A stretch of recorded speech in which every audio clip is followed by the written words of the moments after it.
제가 오늘 송민영 장관 쪽에도 얘기를 했지만 내란을 막지 못한 그 죄, 쌀값 20만 원 안정적으로 유지 못한 죄, 사태가 답이다.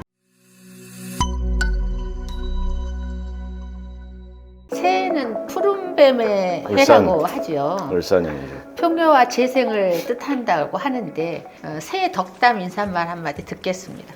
너무 이 어수선한 전국 때문에 편안하게 새해를 맞이할 수 없게 해드린 것 같아서 정치인의 한 사람으로서 정말 죄송하다는 생각이 먼저 듭니다. 네. 다만 새해에는 민주주의가 좀 바로 서고 경제가 좀 더 나아져서 우리 국민들께서 거리가 아니라 식당이나 아니면 호텔이나 찻집이나 이런 편하게 웃으시면서 일상생활을 하실 수 있는 그런 한 해가 됐으면 좋겠다, 그런 생각이 듭니다.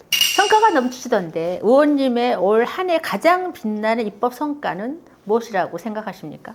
농업재해대책법하고 농산물 가격 안정에 관한 법률 등이 있고 또 우리 지역 소멸을 극복하기 위한 전라남도 특별자치도법 그리고 남해안권 발전특별법 이런 법들이 좀 통과가 돼서 네. 저희들이 목적하는 바를 좀 달성했으면 하는 그런 네. 법들이 되겠습니다. 윤석열 대통령 탄핵안 통과의 의미는 어떻게 보십니까? 자기는 뭐 장난처럼 뭐 경고성이라고 얘기를 하는데 국민들 대상으로 국정을 대상으로 실험하는 게 말이 됩니까? 진짜 미친 짓이다. 네. 헌법이나 법률에 정해진 절차에 따라서 탄핵을 한 거고 국회는 예산을 감액할 수 있기 때문에 감액한 거고 근데 그래서 예산 감액도 사업 예산을 감액한 거 아니에요. 자기 외국 나갈 때 펑펑 쓴 예비비 그거 줄인 거고 근데 그런 거 가지고 비상계엄을 했다? 우리를 정부 반국가 세력으로 보고 그렇게 하는 판단하는 것 자체도 미친 짓이고. 의원님께서 이번에 남태령이 트랙터 경찰관 대치 상황을 푸는데 일조하신 걸로 알고 있는데 그때 걱정 많이 하셨죠? 저는 보성 집회가 있었는데 아침에 불이 나게 KTX 끊어가지고 아침에 아침밥도 못 먹고 왔습니다. 와가지고 상황을 보니까 현장에 총괄 책임은 방배경찰서장이었고 우리가 계속 얘기를 하면 방배경찰서장은 서울청의 지시를 받고 있다. 그리고 또 서울청하고 경찰청에 확인하면 현장의 판단이 제일 중요하다. 차라리 그럴 바에야 경찰청으로 쫓아가자. 달려갔죠. 그래서 경찰청 차장 직무대행을 만나서 그런 사정들을 얘기를 했고 그렇게 해서 풀게 된 겁니다. 여당에 한 말씀 해주세요. 그래서 국힘은 빨리 정신 차려야 된다. 석고도제 해라. 사직생, 생직사의 각오로 정말 국민만 바라보고 결단을 내려야 된다. 그리고 탄핵이랄지 모든 수사 관련해서 적극적으로 국힘이 나서야 된다. 그 말씀 드리고 싶습니다. 한덕수 대통령 권한대행이 농업, 사법 거부권 행사에 대해서 의견이 있으십니까? 저는 이 한덕수 권한대행이 이번에 이제 농업민생사법 포함해서 6가지 법을 거부를 했거든요. 저는 이 거부 행위 자체가 나는 권한대행의 범위를 벗어났다. 제가 오늘 송민영 장관 쪽에도 얘기를 했지만 현안 질의 때 사퇴하라겠죠, 저는.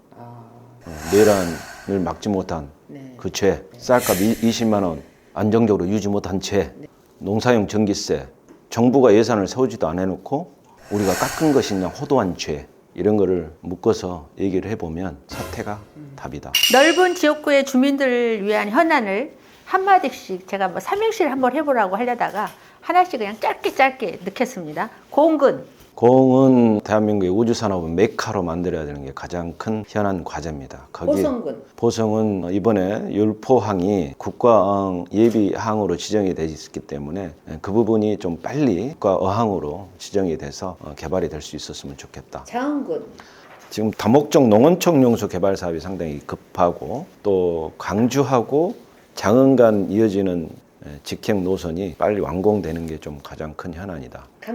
강진도 강진 마량에서 완도 고금으로 신지로 이어지는 도로가 있는데 마량에서 강진 읍내까지 나오는 도로가 2차선입니다. 4차선으로 좀 확대되는.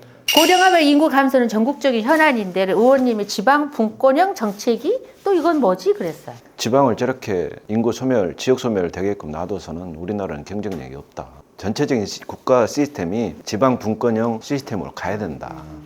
그래서 기업도 지역으로 내려가면 법인 세고 어찌됐든 자꾸 이제 유인을 해줘야 되고, 그래서 그 지역에 공장이 들어서고 하게 되면 청년들이 굳이 일자리를 찾으러 수도권을 안 와도 된다. 그리고 나는 또 대학도 상당히 그 인구 지역 경제 활성화에 큰 영향을 미치기 때문에 지방으로 내려갈수록 보조금도 많이 주고, 수도권에 남아있는 대학 보조금 줄여서라도 여러 개의 수도권을 나는 만들어 줘야 된다. 그래야 우리나라 선진국 빨리 진입할 수 있다, 이렇게 보는 겁니다.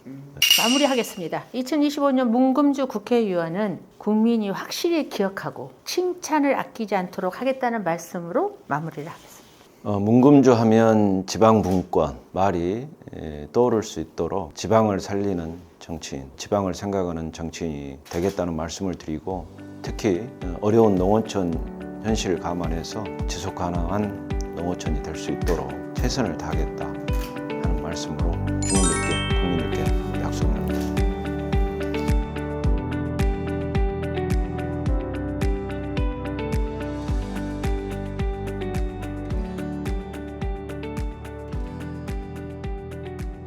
여러분 어떻게 보셨습니까? 제가 오늘 문금주 의원님을 만났는데요. 뭐라 그래야 될까요? 진짜 토종이라고 해야 될까요? 특히 우리 어르신들이 참 좋아하실 분이지 않을까. 3대 직업이라고 할 만큼 열심히 여러분들 위해서 일하는 문금주 의원님에게 여러분들 큰 박수로 응원해 주시기를 기대하겠습니다. 수고하셨습니다. 감사합니다.